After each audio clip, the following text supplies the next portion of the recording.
Welcome back to They Reminisce Over You. I am Miguel. And I'm Christina. And today we're doing something a little bit different. So this episode is going to be called Miguel's Pick. Yes. Which is someone that he likes a little bit more than I do. We both like them, but one of us likes them a little bit more. Yep. So who's Miguel's pick? So the first person that I'm going to choose is a rapper who has almost a 30-year career now, and he's been making hits with a group. He's been making hits solo. He's been making hits as a feature on other people's songs. We're talking about Busta Rhymes. Busta Bus. We're talking about skinny Busta Rhymes. We're talking about big Busta Rhymes and all in between. So you ready to get into it? Yep. All right, let's do it. Let's do it.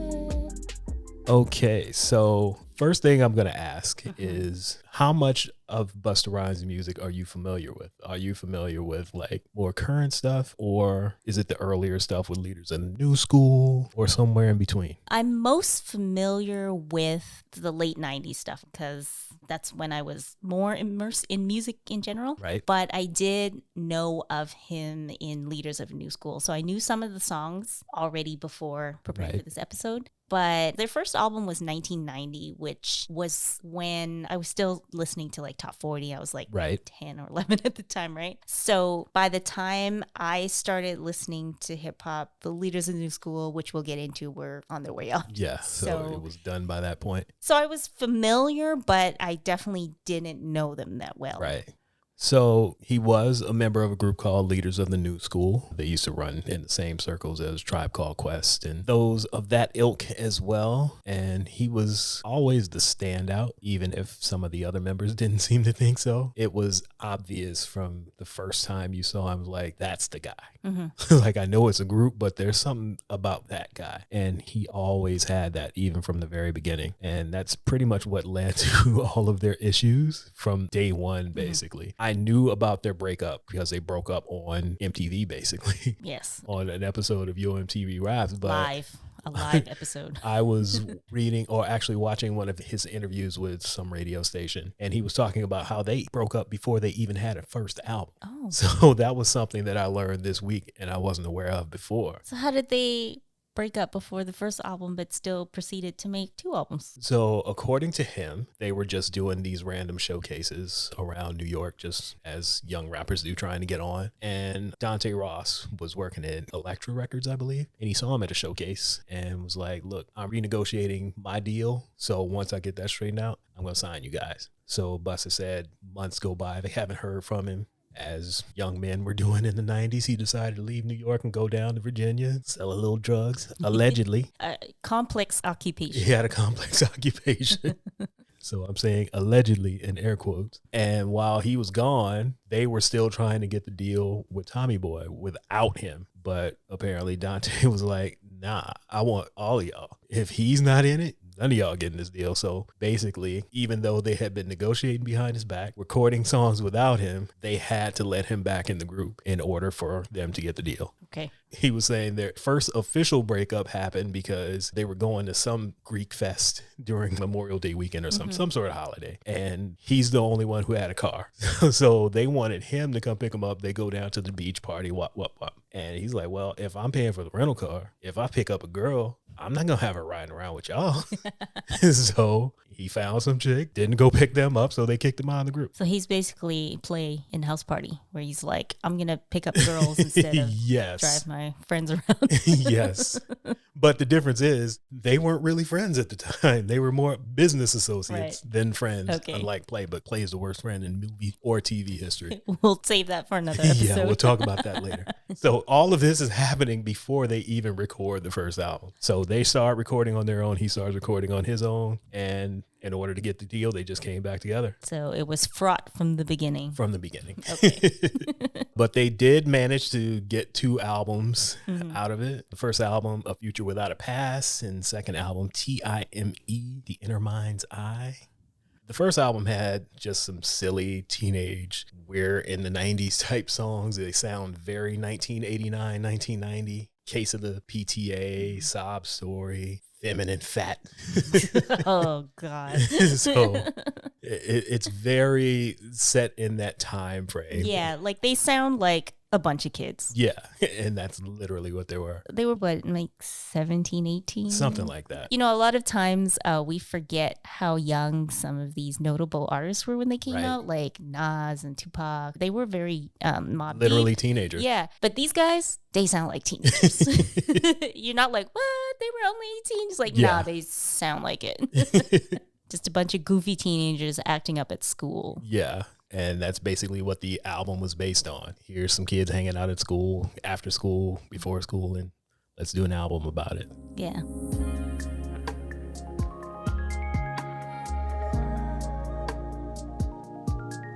So I knew a few of these songs, Case of the PTA, Sob Story, and I think that's it. Yeah, those were the two biggest off of the album. I don't know if it's just because this album might have just been too old for me to appreciate. Like if I wasn't there at the time, it doesn't sound good to me now. And I was there and just listening to it this past week, it doesn't hold up. Okay. So I was just like, it's not just you. Okay, because we talked about the melodic misogyny in the Outkast episode. And again, as a woman listening to hip hop, yada, yada, yada, you kind of have to get used to certain things. But man, trains, planes, and automobiles. When he's like, a bitch said hi and we yelled train. And the whole song is just basically about them running trains on girls. And I was just like, ew.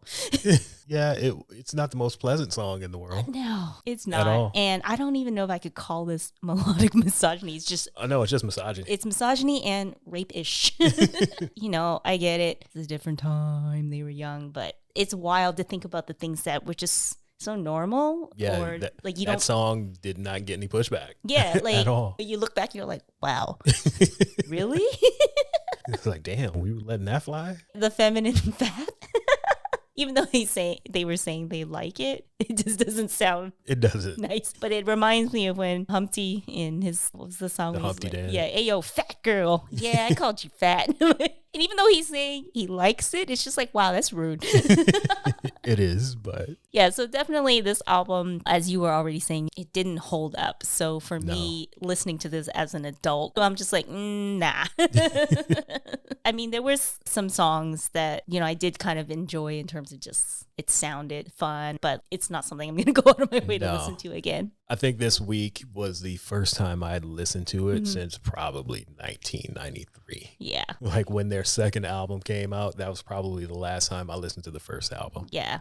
So you had given me cliff notes to kind of highlight what I should listen to and stuff. So Sound of the Zekers was one of the ones you recommended, which I'm sure you did because they had the Blind Alley sample by The Emotion, which is something that's popularly used in hip hop. So of course, just hearing the sample is like, okay, I can get with this because this is like a familiar sound. Right. But the funny thing is I think it's Charlie Brown who keeps doing the right? And so every time I hear that, I just think of that meme. I love my wife. Oh yeah.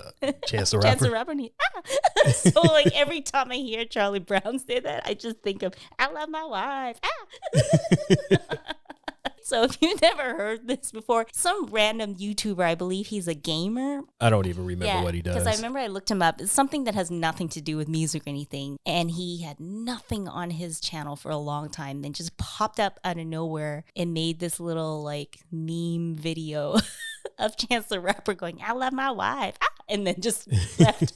Yeah, I have no idea who this guy is. I had never heard of him before. And every time that video would pop up or an audio clip somewhere, it would just kill me. Yeah. And so now every time I hear Charlie Brown, and he does it all the time. Yeah, that's kind of his thing. Hear. Yeah, that's all I can hear is this meme instead. Yeah, because this was at a time when rappers would do things to kind of stand out, and that was his thing for whatever reason. Like, I'm going to be rapping. Yeah. Yeah, like over someone just stepped again. on your toe. Yeah, or you saw a mouse or something. Yeah. It was ridiculous.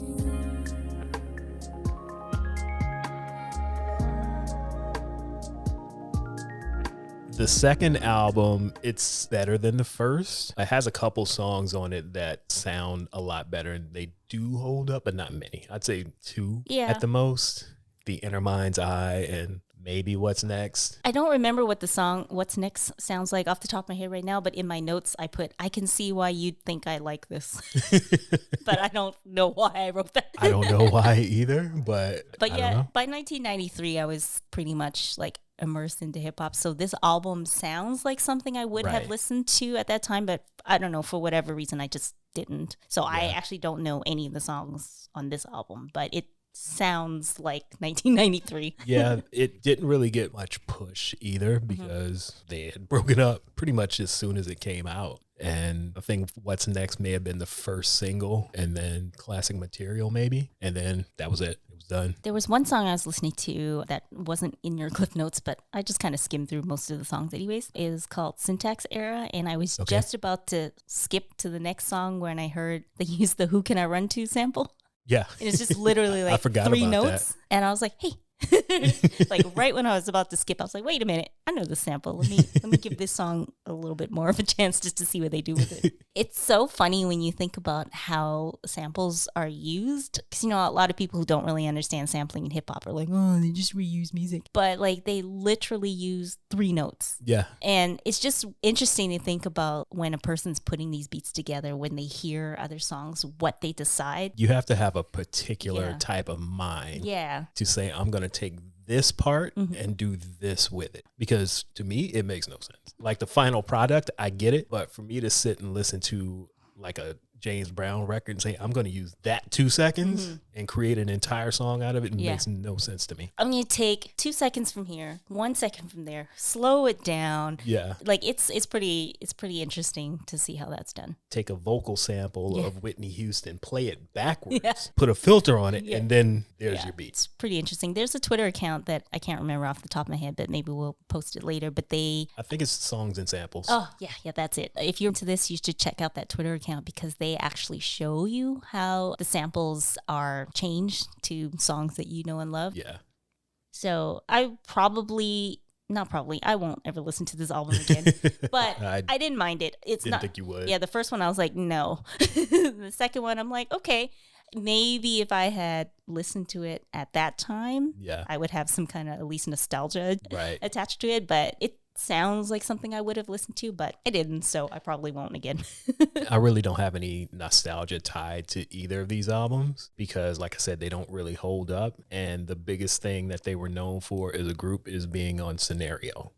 Yeah. And I think that's probably how I knew them. And honestly, I really just knew Busta Rhymes. Of course, because you hear him as like, that's the star. Like, I knew he was part of a group, but I didn't know any of their names until I started preparing for this. He was the standout from day one. And the funny thing is, when he was on Mary J. Blige's interlude for What's the 411, he was like, the LONS family tree. I've heard him say that so many times, but I was like, oh, LONS, Leaders of the New School. Like, it didn't click until you gave me the notes and you put LONS breakup on MTV. I was like, Lons? What's that?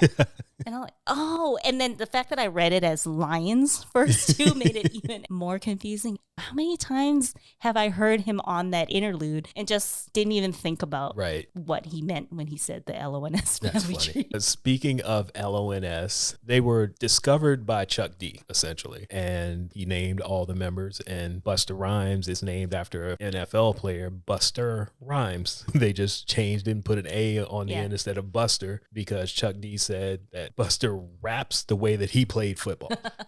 So that's how they got their names. And also they had to compete for this name. So it was 2 groups that Chuck was working with, them and a group of white kids who we now know as young black teenagers. Did they get pushback for calling themselves young black teenagers? Not really. And I'm sure it didn't have anything to do with this. Yeah.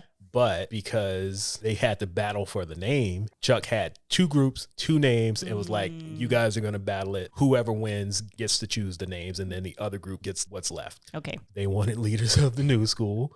They won. Okay, so now we know why these white kids are called young black teenagers.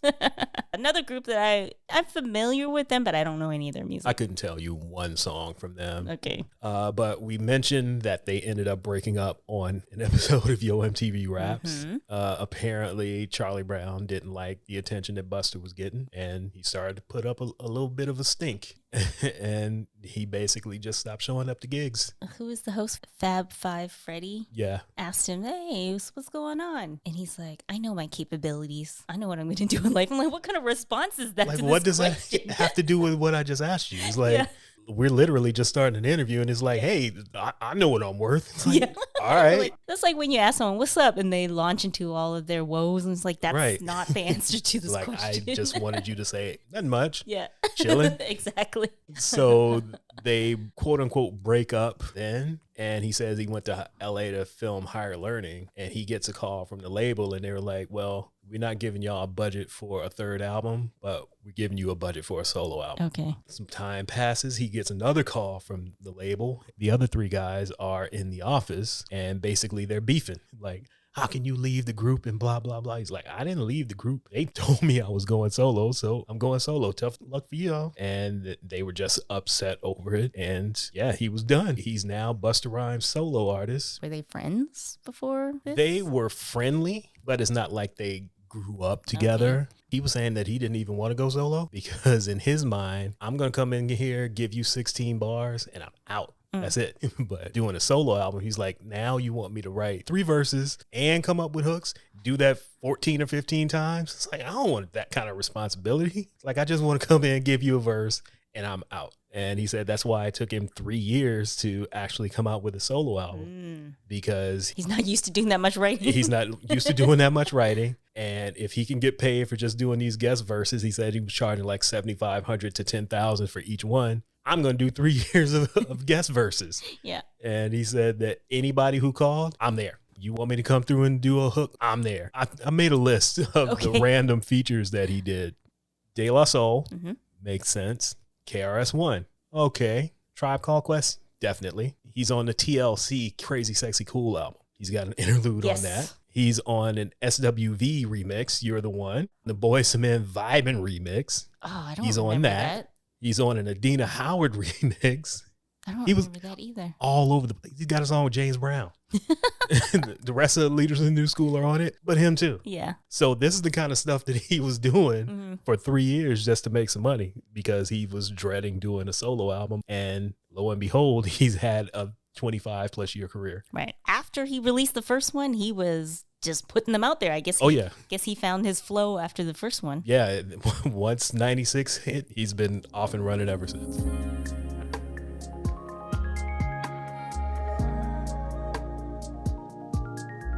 And with that said, let's get into the solo albums. All right. The Coming, 1996. So if you have listened to the Busta Rhymes solo career, basically every single album, he had these outlandish Y2K predictions on every single album. There's only 5 years left. The world's coming to an end, blah, blah, blah. Next album, there's only 2 years left. It's going to be anarchy. Everything's going to be, By the time the year 2000 actually rolled around, he stopped saying it. Yeah. And actually made no mention of the world not ending. It's like you just spent 6 years telling us that the world is coming to an end. And now that it didn't happen, it's like, all right. Yeah, I was keeping notes of what he was saying in these intros. And I'm like, okay, what's coming? What is he talking about? He just keeps saying like a major disaster. There's only 2 years left. Yeah. But he was also like saying whack MCs are going to cease to exist in this and that. So I was like, is he the disaster that he's going to rid the world of whack MC? Like, are you going to just become greater than you are in the year 2000? What's going on here? We'll go back to the albums. I'm just skipping ahead for a second. But in the 98 album, the Extinction level event, when he's like, there's only 1 year left. So this is 1998. So we're getting close to 2000. So I was like, is he talking about Y2K? So I was kind of confused. I'm like, because for those of us of a certain age, the year turning 2000 / Y2K was a real fear for a lot of people because there was this idea that the computer systems that run our banks and pretty much everything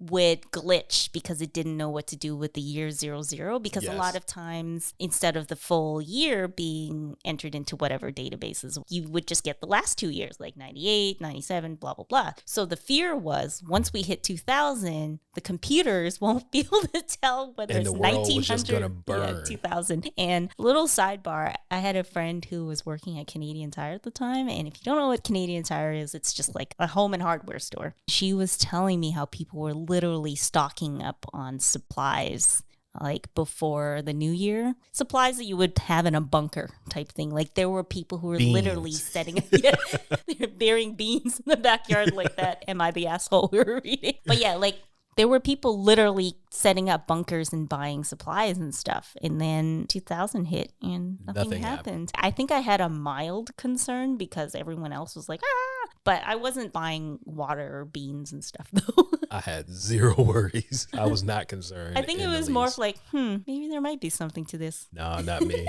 I was still living in BC at the time, and there was a Seattle radio station I used to listen to. They played Prince's 1999 all day and all night.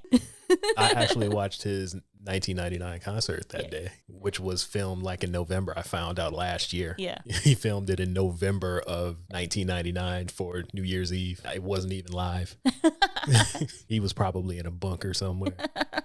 Back to The Coming. So in the intro, he's like, there's only 4 years left. But in the third song, Everything Remains Raw, he says there's only 5 There's years just 5 years left. Like you recorded that one too early. Yep.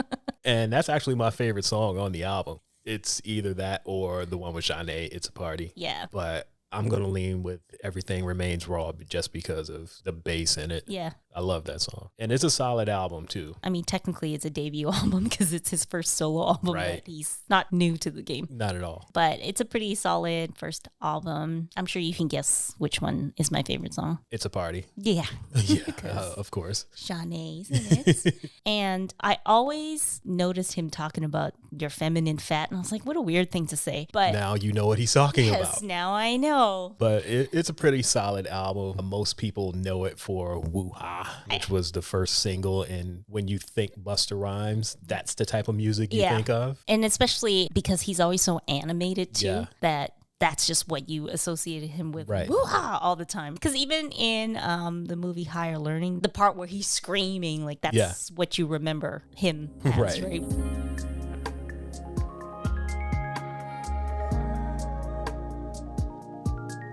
Well, he was saying that when he was doing all of the features before his album came out, that's all people wanted him to do. And he wanted to show that he was more than that. Yeah. And the example he gave was a song he did on Big Daddy Kane's album. I can't think of the name of it right now, but he said he went into the booth and he did it. And Kane was like, where's the woo-ha shit?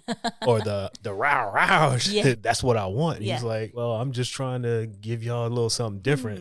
Interesting. So if you listen to the song at the very end, that's when he goes, rah, rah, because that's what he wanted. So the entire verse is just low, calm bussing, and out of nowhere, rah, rah, at the very end. He's like, that's what people wanted from him. That's interesting you say that, because while I was going through his many albums, I was trying to figure out what was it that was keeping me from being a bigger fan. Because it's not that I don't like him. I just never liked him enough to like actually sit down and listen to a whole album. Unlike Missy, where I was actually shocked that I never did it. Because in my mind, I was like, I'm a Missy fan. Right. Whereas I already know I don't own any Busta Rhymes albums. But for me, I don't like it when he's at 11.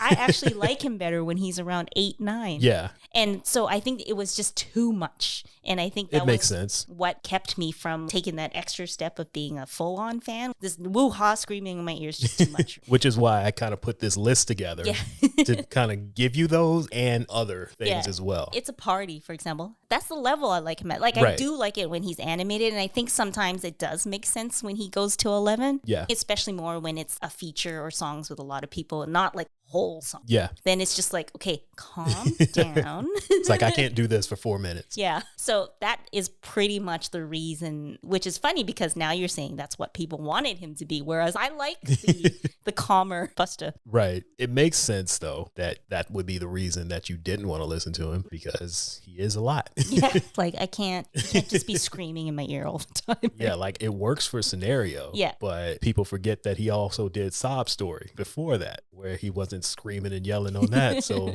let the man do both. But that's what was bringing the money in. So he was like, all right, this is what y'all want. This is what you're going to get. He has a song on this album, Flip Mode Squad meets Def Squad. Yes. And I think between hearing this song and us talking about Keith Murray in Mary J's album where he does the interlude, I've always liked Keith Murray, but I think hearing him pop up with other stuff that we've been listening to, I'm like, you know what? I think I need to listen to more Keith Murray. The problem is a lot of his stuff isn't on streaming services.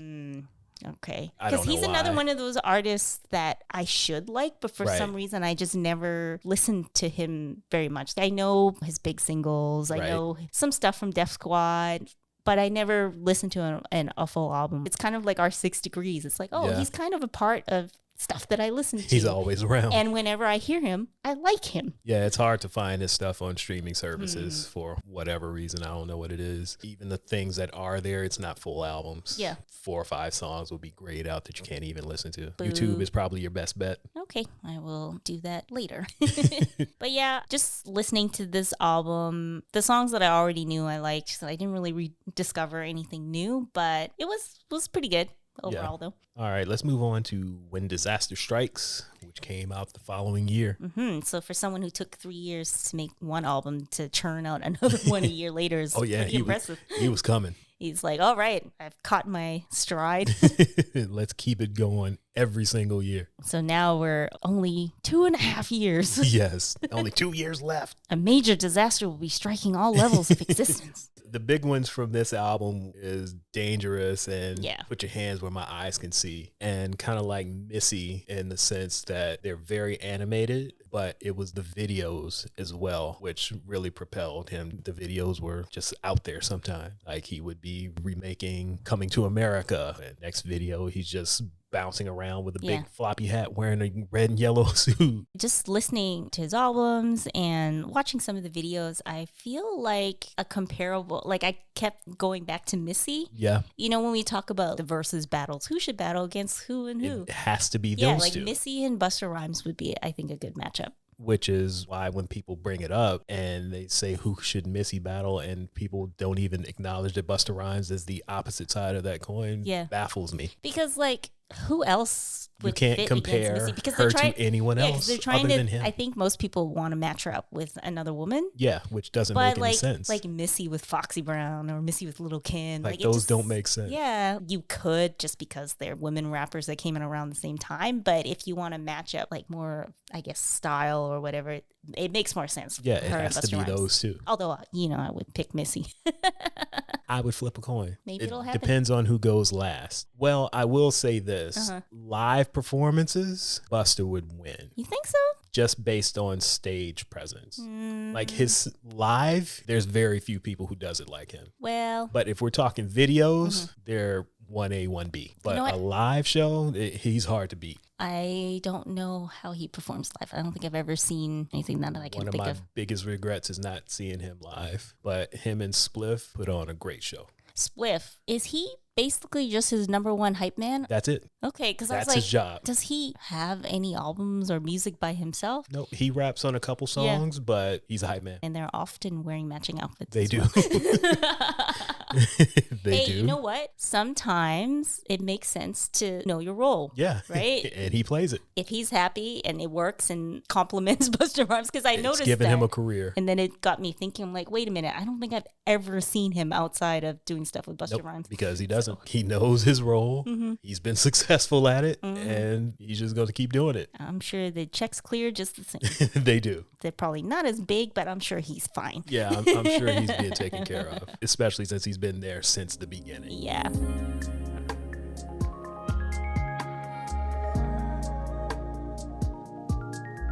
Another thing I was reminded of listening to this was how much I love Raw Digga. Yes. who is part of his new crew, the Flip Mode Squad. Yeah. I think I need to re-listen to her Dirty Harriet album because I really enjoy her.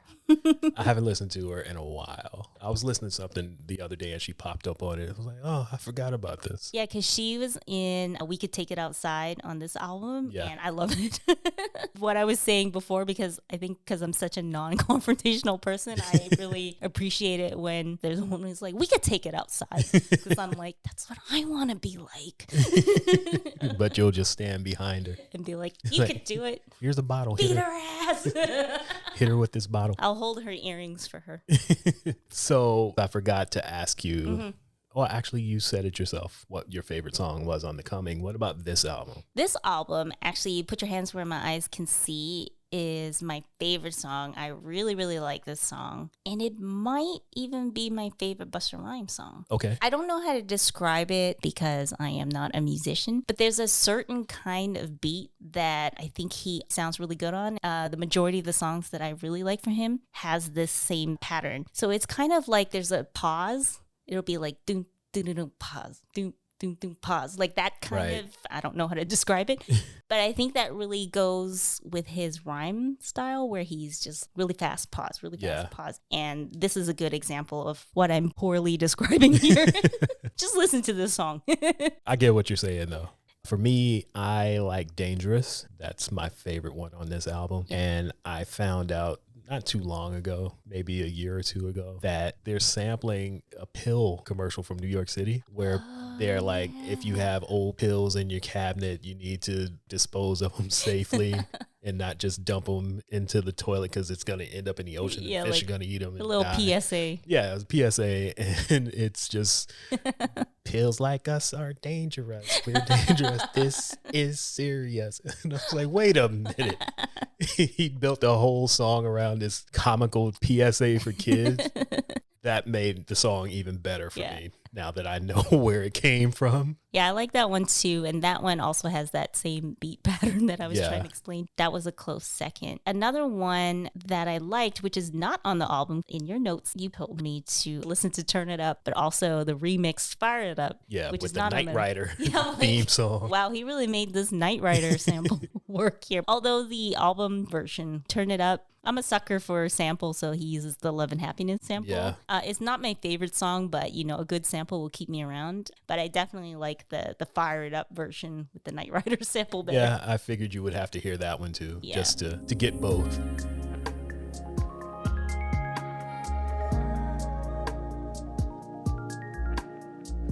Next album is Extinction Level Event, which is still telling us that, you know, Y2K is going to be fucked up. Yeah. Actually, the outro in the previous album, he said, stay tuned for the next flip mode explosion. So is it Y2K or is it just him?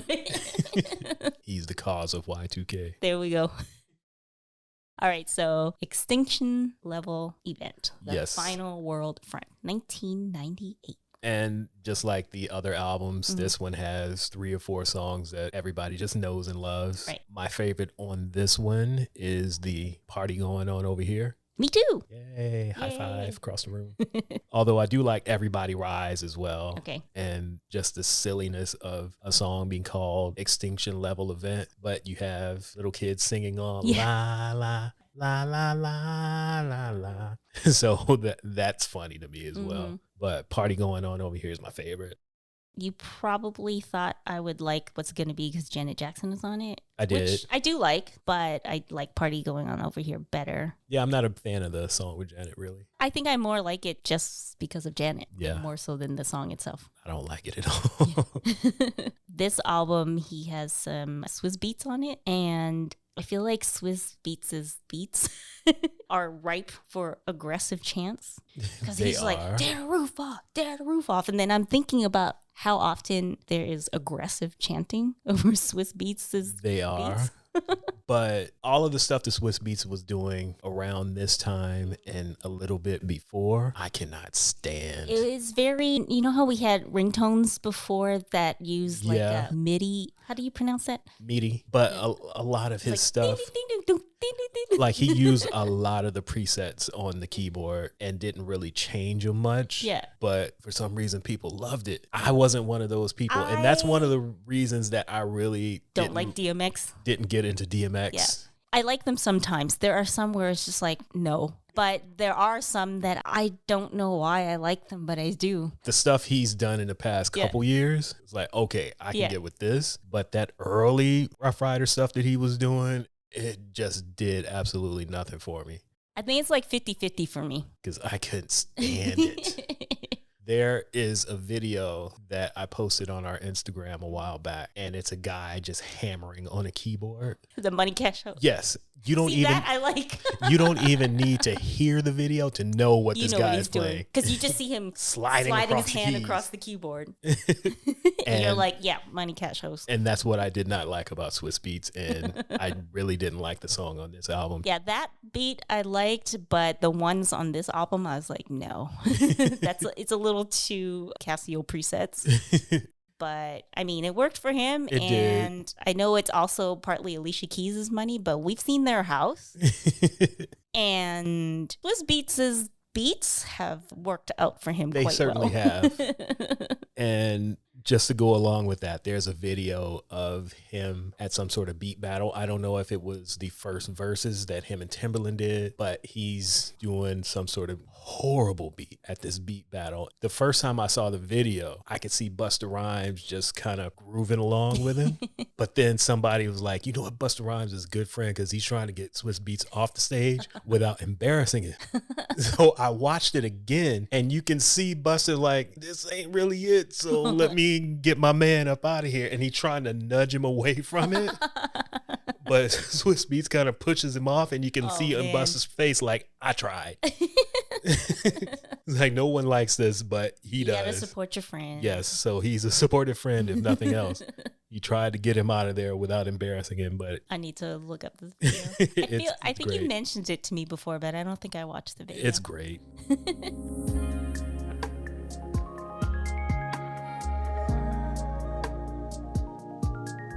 He has a song with Mystical on this album too. That's a lot. See, that's one of those together like that. That you say, you know what, we really don't need to be this high right now. No, and like you need someone to balance it, not add to it, because Mystical is just here I go. He's just as 11. It's plus like too. some cocaine and heroin going on. We don't need that. I mean, the song's called Is They Wildin' With Us, so I guess that makes sense. It does. It's a lot to have the two of them together. It's not a song that the world needed. No. Yeah, so there's a couple songs that I like in here, but I like the first two better. Yeah. Well, I like the video for Give Me Some More. Yeah. Because everybody's got the big giant eyes in it. So the next one was Anarchy, which came out in the year 2000. So there's no years left. Yeah. Here we are doing an album, even though the world's not supposed to be here anymore. And I'm not going to mention that my predictions were wrong for the past 4 years. The world didn't end, but in his intro, he's just using news snippets about all the shitty things that are happening in the world. So maybe he's like, okay, the world didn't like end, but we're kind of living in anarchy / hell. Because the news snippets is like the Columbine shootings, Kosovo, Rwanda, the Amadou Diallo shooting. So he was just like, yeah, the world is shit. We're living in anarchy, and let's listen to some songs. Yes. And the themes on all the albums, at least with the titles, are very dark. So it's not like, here's Busta Rhymes' new album, we're going to the park. It's Extinction level event followed by Anarchy. Which is funny because his music isn't really dark. No, it isn't. So it's just the intros and the outros and the album titles, but the songs themselves are not. Yeah, because the first single from this album is Get Out. Yeah, with the little kid singing again. Right. Get out of here. So yeah, that's on an album called Anarchy, but that's probably my favorite song on this album. Yeah, same. Either that or The Heist with Raekwon and Ghostface. I figured you would like that because Wu-Tang. Well, yes and no. I actually like Get Out better. Okay. But even though I like Wu-Tang as a whole, I actually didn't listen to much Raekwon and Ghostface solo stuff. It's the opposite for me. I'm not a fan of Wu-Tang as a collective, but I like Raekwon, Ghostface, and Method Man individually. Can't do Jizza and Inspector Deck though. That's a bit too much for me. What about You God? Definitely not. What about Capadonna? Nope. Yeah, in terms of solo, definitely Method Man. And I did listen to some Ghostface and Raekwon, but not. I kind of listened to them the same way I listened to Busta Rhymes. Right. Some songs here and there, mostly features and their hits and more well-known stuff. I do have the first GZA album, Liquid Swords. Yeah. Yeah. So I had that one. And then I got into Sons of Man, which you always make fun of me. I sure do. For. But you know what? Let's go back to Busta Rhymes. Yeah, the Anarchy album, I really didn't like it too much. Just Get Out and The Heist. Yeah. I put little thumbs up emojis next to the songs that I like, so there are less thumbs up in my list. This one didn't really do much for me, but Genesis is where it kind of came back around for me. That came out the following year, and I got a whole list of songs on this album. Got like Genesis. Got What You Want, Pastor Cavassier Parts 1 and 2. But of course, my favorite song has got to be the one produced by Andre Young, Dr. Dre. They riding around on tractors and he's headbutting rams. Yes. I have in my notes, headbutting a ram in the video, ? For no reason at all. And I also have, no matter how weird the video gets, there's always room for naked girls. Of course. They're on a farm riding tractors and there's chicks in bikinis. Yeah, so he's on a farm riding tractors, headbutting rams. Him and Dre are on a steamroller. And I forgot about the steamroller. Yeah, and there's also just weird stuff. And then there's, of course, the club scene with the girls shaking their booties. Because you always have room for that. Of course. You have to do it. On this album, what do you like? I think I like that song the best, too. There's another song with a Dre beat, Tala. Okay. I like that one, too. And there's another one with Rod Digga that I like. Better stay up in your house. They have that back and forth rhyme pattern that I also like too. There's a Khalees and a Mary J feature. I like Past the Cavassier Part 2 better than Part 1. Okay. Sidebar. There's a lot of things that I learned through listening to rap music, or at least learned how to pronounce properly, like and Cavassier is one of them. Yep. And also I learned about what baguettes were because of Little Kim, and not talking about like a baguette. I was like, oh, baguettes as in diamonds. But I would say Break Your Neck. Okay. That's the one I like the best. Yeah, that's my favorite one on the album, and probably one of my favorite Busta Rhymes songs in all of his catalog.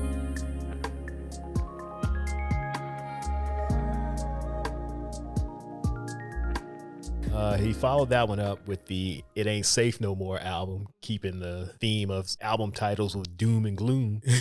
There's not too many songs on this one that I like either, so it kind of took a nosedive like the album before Genesis. But Make It Clap with Sean Paul, who was everywhere in 2002. Yeah, he was all over the place. And Turn Me Up Some are my two favorites on this album. I think I mostly like Make It Clap. Like, I think that's a song I only really want to hear in the club. I'm not going to listen to it at home because it's kind of fun. You get to do the little clap, clap, clap, clap, clap. Yeah, you don't want to be in the shower dancing to make it clap. Nope. But when you're in the club, it's like a group event you could do together. But at home, it doesn't really have the same feel. Not at all. Yeah, so this album I really didn't spend too much time with. Yeah. This one is definitely one where you should revisit the video. Not the remix, but there's a church scene with him playing a pastor with a Jerry curl, which you will probably want to revisit. And the I Know What You Want with Mariah Carey, just a throwback to how we used to dress these giant sweatsuits that they're wearing. Oh, yeah. The ones that you got rid of before you moved here. Oh, I don't miss those. Your triple XL Sean John velour sweatsuits. Yeah, man. I had all of them. Every color. Gray, red, white. I think you should have kept them. I don't. I certainly don't. I saw a picture of me in a gray one not too long ago, and oh boy, it's so big. Well, I had an Echo black velour catsuit. Yeah. I have no words. I've got nothing to say to that. I thought it was so cute. I can't say anything. You can't, because you had the triple XL Sean John velour sweatsuit. Those pants could probably fit LeBron James, like right now. Yeah, they were way too big, and I'm embarrassed that I wore them. It was of the time. It was. All right, so moving on to his next album. He had been doing albums every single year up until this point, up until Dr. Dre came into his life. And was like, we could take a little time. Yeah, because as we know, if you're working with Dr. Dre, it might come out in 3 years. It might come out in 6 years. He's a perfectionist. You just never know. But because of that, in my opinion, this is his best album, The Big Bang, because basically what you said, it's not Busta Rhymes at 11 the entire time, other than Touch It. Which makes sense for that song. Yeah, for that song. And even it's only half the song, too. Yeah. But for this album, Busta Rhymes is at about a 7. Yeah, that's the level I like him at. That's the level that you can tolerate Busta Rhymes for a full album. Yeah. And for that reason, I think it's his best album. Sonically, it sounds the best because Dre. If you are a rapper or singer, whatever, and you want your album to sound good, even if Dre doesn't produce the beat, let him mix it because it's going to sound great. So I would recommend that if any famous people are listening to this, Okay. go work with Dre. Let him take 3 years off your life and give you something that sounds crisp and perfect. Not Kanye, who will change your album the night before. Yeah.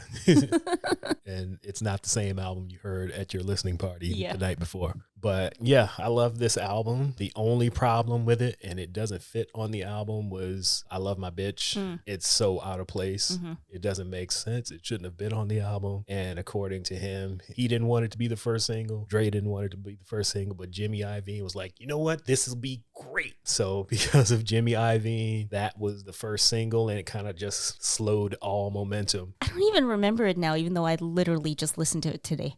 It's not memorable. It would be okay if it wasn't on this album. Okay. Like if it was on previous Busta Rhymes albums, it would kind of fit in, but sonically it sounds like nothing else on this album. And you got production from Eric Sermon, Dilla, Dr. Dre, Swiss Beats, Timbaland did a track on here, and then this random Will.i.am song. Oh, I think the reason why I don't remember it is because I was just kind of scrubbing through it just to hear it. It's so out of place. But that's the one song that's like, ugh, why are you here? It's the turd in the punch bowl. Ew.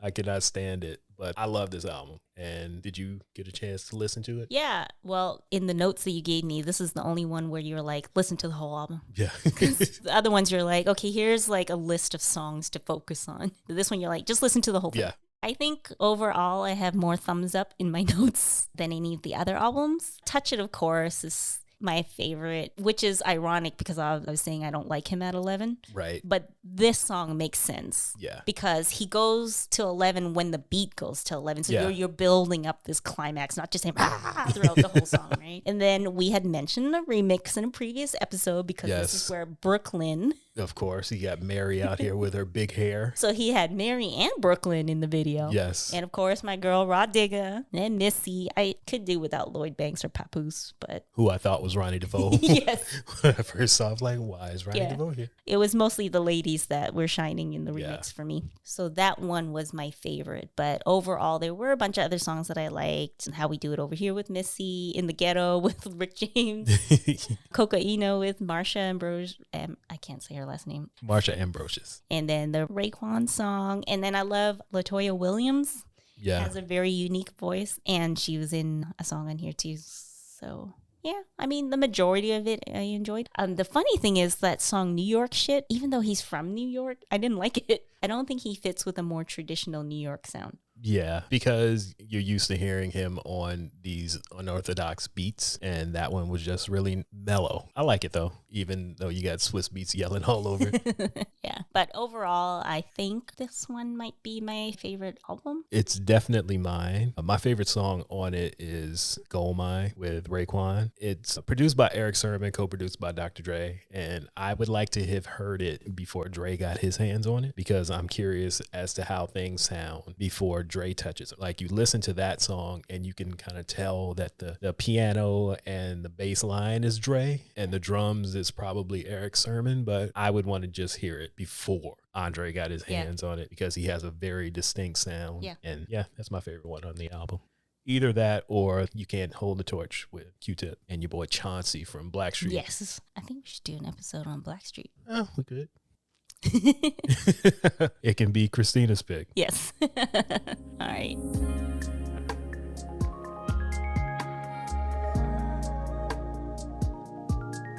The next album is Back on My Bullshit. It was okay. It wasn't bad. It wasn't great either. It had a couple things on it that I like. Hustler's Anthem and I'ma Go. But A-Rap Money is the quote unquote winner on this one. Not because it's a good song, but because the hook is so ridiculous. They're literally chanting gibberish in the original on the album version. And when they got pushback, they changed it. And I don't know what Ron Browz is saying in the newer version, but it's less gibberish. And they don't say A-Rap, it's A-Rap. How is A-Rap any better than A-Rap though? Because someone told them that was the correct pronunciation. So they went with that instead and then cleaned up the gibberish. But it's still dumb. I think I was reading about this, and the album is banned in Dubai and stuff because of them doing this A-Rap money stuff. And the video is so ridiculous. It's crazy. In I'ma Go, he was saying A-Rap money, Chinese money, British Columbia money. I was like, British Columbia, as in Canada? Like, you know your dollar's worth more, right? Or maybe he was talking British, Columbia. Probably not. Probably not. I don't know. I've got nothing for that. And then after that, he released an EP, Calm Down. It was basically 3 versions of the same song, right. One solo, one with Eminem, and one with Everlast, who he dug up from who knows where, because I hadn't thought about Everlast in years. Yeah. Well, I mean, it used that sample that Jump Around used, so it's only fitting to have Everlast on it if you're going to do that, right? So if you would like to check that one out, feel free. It's not bad, but it's not anything great either. But it's worth listening to. And the most recent thing that he did, Extinction Level Event Part 2. So we're back to the tragedy. But at least this kind of makes sense because we were going through a pandemic when it came out. So at least all of his, there's only 5 years left. The world's coming to an end. Everything's messed up. Kind of, it fits now. It only took 15 years for us to get here. But this one I haven't really spent too much time with. I listened to it when it first came out. And my favorite on it is the intro with Rakim and Pete Rock. There's a couple more that are typical Busta Rhymes songs like the Out of My Mind with Belle Biv DeVoe. That's a Busta Rhymes where I'm going to the clubs and we gonna party type song. So he's got a couple of them on there. Okay. And then some that kind of bring it down to a level 7, like you and I both like him to be in. So the Master Fard Muhammad with Rick Ross, that's kind of a mellow one. And of course he does another song with Mariah. You got to go back to that well when it works. Yep. Let's do it again. And when you want to turn it up, let's bring in MOP. Of course, Q-Tip's going to be on everything that he does, so that one was cool. And I like the Anderson .Paak record, too. I just realized that I didn't listen to this album. Oh. I planned to come back to it, and I forgot. Well, because I was like, where's my notes? But I remember listening to some of it with you. You were playing it in the car when we were going out somewhere. So I kind of remember bits and pieces of this album. And then there's the one that you would think would have been better. It's him and Kendrick Lamar and Michael Jackson. But it's just like, yeah, it's cool. But I say listen to it tomorrow. Okay.